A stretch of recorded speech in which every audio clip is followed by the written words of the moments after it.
मेरी बहुत मैडम आप तशरीफ रखें, तशरीफ रखें आप प्लीज। मेरा नाम आबिद शेर अली है, याद रखना। आप ये प्लीज जातियात पे नहीं आए, ये याद रखना प्लीज। मैडम इनको बिठाएं, फिर अब आप भी कंक्लूड कीजिए। आपका कोई फ्रंट रो में नहीं है, आप कंक्लूड कीजिए। ये लोग दहशतगर्द हैं। इनके दौर में पाकिस्तान के कोने कोने में दहशतगर्दी होती है। ठीक है, ठीक है, आप की पुष्टपनाही पर खड़े हैं मैडम चेयरपर्सन। शुक्रिया, आपकी स्पीच हो गई। आपने 5 मिनट मिल लिए, मेरे साथ 2 हो गई आपकी स्पीच सेनेटर किधर है पाकिस्तान के फंड जो आप लोगों को नेशनल एक्शन प्लान के तहत दिए गए?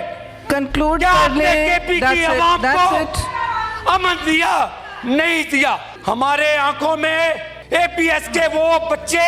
बस जी आप तशरीफ रखिए आबिद साहब। क्या खैबर पख्तूनख्वा की हुकूमत दहशतगर्दी रोकने में नाकाम हो चुकी है? सेनेटर आबिद शेर अली ने सेनेट के ऐवान में पीटीआई हुकूमत का कच्चा चट्टा खोल कर रख दिया। वजीर आला की मैराथन पेशावर से शुरू होकर अडियाला पर खत्म होती है। आबिद शेर अली के वो तीखे जुमले जिन्होंने ऐवान में तूफान खड़ा कर दिया। दहशतगर्दी के फंड्स कहाँ हैं और क्या वजीर आला को जवाबदेह होना पड़ेगा? जानिए इस रिपोर्ट में। नाज़रीन, सेनेट के हालिया इजलास में मुस्लिम लीग नून के सेनेटर आबिद शेर अली ने खैबर पख्तूनख्वा हुकूमत और पीटीआई की क़यादत पर कड़ी तनकीद करते हुए एक नई बहस छेड़ दी है। आबिद शेर अली ने अपने खिताब में कहा कि खैबर पख्तूनख्वा में पीटीआई को हुकूमत करते हुए 14 साल हो चुके हैं, लेकिन इस तवील अरसे में सूबाई हुकूमत ने अमन अमान के क़याम के बजाय तमाम रियासती वसाइल सिर्फ एक शख्स यानी बानी पीटीआई की मफादात के लिए वक्फ कर दिए हैं। आबिद शेर अली ने तारीखी हवालों का जिक्र करते हुए कहा कि सानिया एपीएस के वक्त भी सूबे में पीटीआई की हुकूमत थी और आज भी जब मुसल्लह अफवाज पर दहशतगर्द हमले हो रहे हैं तो जिम्मेदारी सूबाई हुकूमत पर आयद होती है। उन्होंने सवाल उठाया कि नेशनल एक्शन प्लान के तहत तमाम सूबों को यकसा फंड्स मिले, लेकिन खैबर पख्तूनख्वा हुकूमत 14 सालों में भी दहशतगर्दी का खात्मा क्यों नहीं कर सकी? वो फंड्स कहाँ गए जो सिक्योरिटी के नाम पर लिए गए थे? सेनेटर आबिद शेर अली ने वजीर आला अली अमीन गुंडापुर को बराह रास्त निशाना बनाते हुए कहा कि उनकी तमाम तर तवानाइयाँ पेशावर से अडियाला जेल तक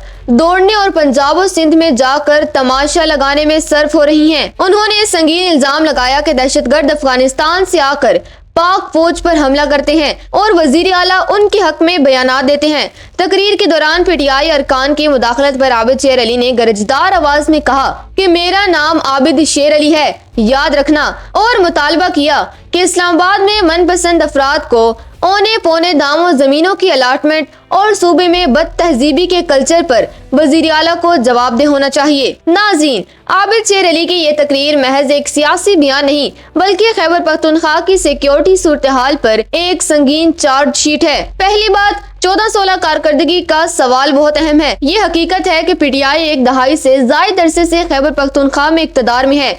सिक्योरिटी फंड्स के ऑडिट और पुलिस की अपग्रेडेशन के हवाले से आबिद शेर अली के सवालात अवामी सतह पर भी उठाए जा रहे हैं। अगर दहशतगर्दी दोबारा सर उठा रही है तो सूबाई हुकूमत अपनी जिम्मेदारी से बरीउल जमा नहीं हो सकती। दूसरी बात, वफाक और सूबे के दरमियान बढ़ती हुई खलीज मुल्क के लिए खतरनाक है। जब एक सेनेटर ये कहता है कि वजीर आला दहशतगर्दों के हक में बयानात देते हैं तो ये रियासत के सतूनों के दरमियान अदम एतमाद की इंतहा को जाहिर करता है। तीसरी बात, आबिद शेर अली का अडियाला मैराथन वाला तबसरा पीटीआई की इस वक्त सियासत की अक्कासी करता है, जहां सूबाई मशीनरी का रुख अक्सर सियासी एहतजाज की तरफ रहता है। ताहम पीटीआई का मौकिफ ये है कि वफाक उन्हें उनके जायज फंड्स नहीं दे रहा। अब वक्त आ गया है कि एक आला सतह का कमीशन बनाया जाए जो ये तय करे कि सिक्योरिटी फंड्स वाकई कहाँ खर्च हुए, ताकि इल्जामात का ये सिलसिला खत्म हो सके। नाज़रीन, क्या आप समझते हैं कि खैबर पख्तूनख्वा में दहशतगर्दी की जिम्मेदार वाकई सूबाई हुकूमत है या वफाक अपनी जिम्मेदारियां सूबे पर डाल रहा है? अपनी राय कमेंट्स में जरूर दें।